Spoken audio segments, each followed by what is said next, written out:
Well, hey everyone, Athena Dean Holtz back with you. And I mentioned before that publishing poorly can cost you your credibility.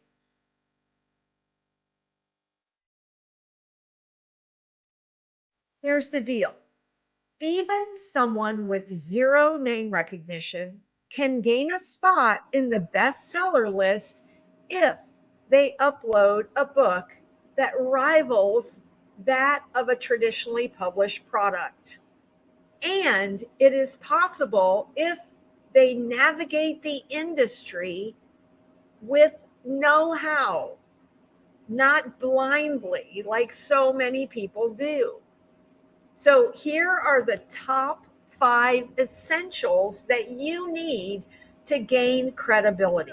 Number one, your manuscript content needs to be well developed. That is vital. I'm going to give you an example of an author's initial manuscript. She was taking her blog posts and turning them into a memoir. And this is what she wanted to start the book with.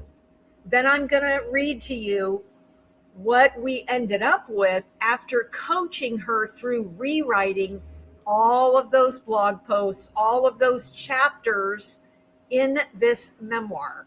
Okay, so here's what it sounded like before we worked with her. December 2014, the blog post that started the book. As I sat down to write this year's Christmas letter and cards, my mind went back to the letter I wrote 13 years ago. It was a life changer. When Mr. Smalltown and I married 21 years ago, we had such plans to fill our house with children. It was something we dreamed about and were full of excitement. However, over the course of 8 years, we soon discovered that those plans and dreams were not going to be realized as easily as we had thought. Okay, so that's the before. That's the introduction that this author, because she didn't know what she didn't know, she thought it was fine. So here's what we ended up with, which is dramatic to say the least. The doctor studied the chart for a long time. Finally, she looked up, her eyes avoiding mine. I don't know if you'll ever be able to conceive a child. The room remained silent as her words soaked into my brain. I don't know if you will ever be able to conceive a child. Did I hear her correctly? Did she just say she didn't think I could ever conceive? I have to be dreaming. This cannot be true. I must be dreaming. My breath caught in my throat.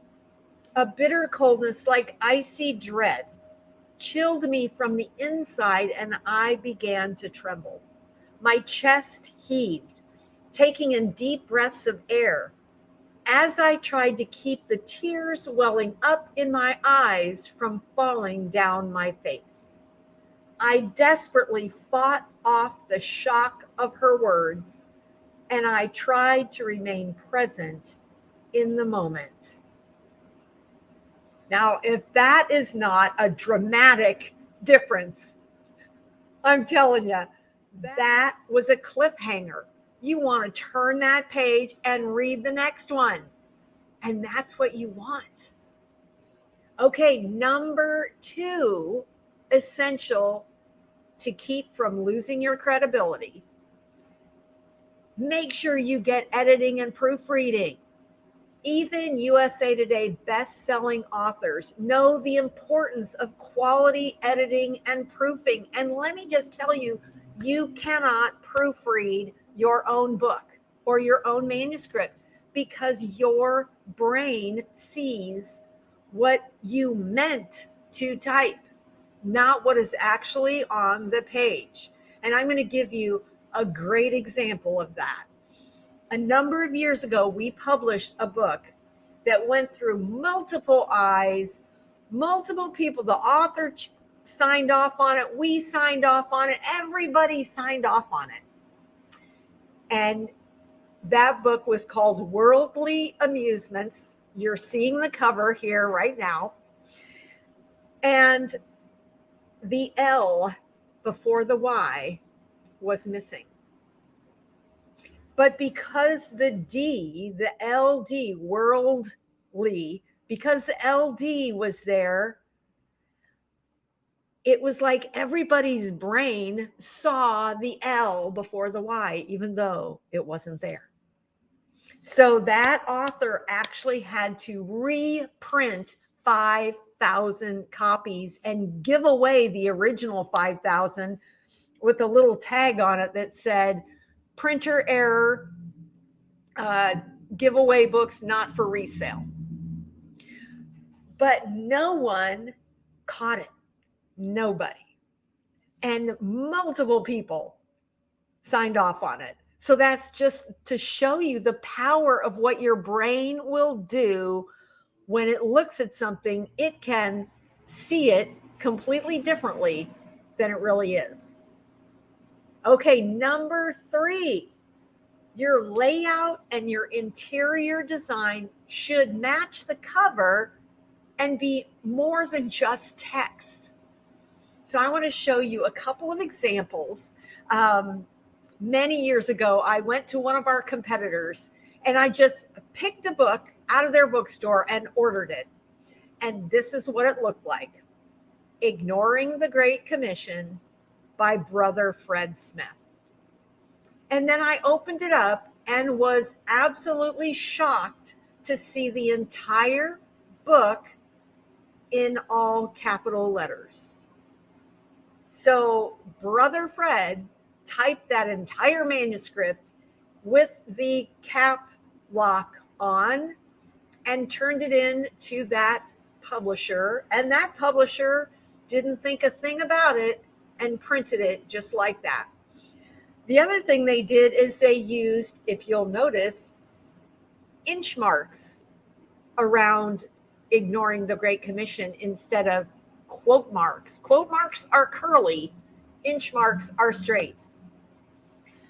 So, and we all know what all caps means. It means you're yelling at someone. I mean, this is a train wreck. And this is what happens when people don't know what they don't know and they just publish without getting the proper help. Now, here's just a couple of examples of what your book should look like when the interior matches the cover. So No Prissy Shoes shows the chapter title page with a watermark of those prissy shoes. If you'll notice the Revved Life cover, and then look at the chapter page for that. It has the chevron, it has the tire tracks, it has the fonts, it has everything. That's a total package of creating the interior of the book to look like the cover. That's what your book should look like. But too often people don't know what they don't know, and so they upload it to Amazon with their Word document that's unedited and end up looking like Brother Fred. Here's one last example because he first fed us. This came out last summer. And you'll notice here that this was a 2-color book on the interior, but we took that image from the front cover, had it on the top of the chapter title pages, and just kept that same feel, the same font, the same color, and the same images throughout the interior of the book. That is a big deal, to have your interior match your cover. All right, number 4, your cover, your back cover copy, your description, all those things, they should not look self-published. It should look like Harvest House or Baker Books or Tyndale or Simon and Schuster. It should look like they designed your cover. And your copy on the back cover should sound like a big publisher published your book and designed and wrote that marketing copy. So I'm going to give you just a few examples here.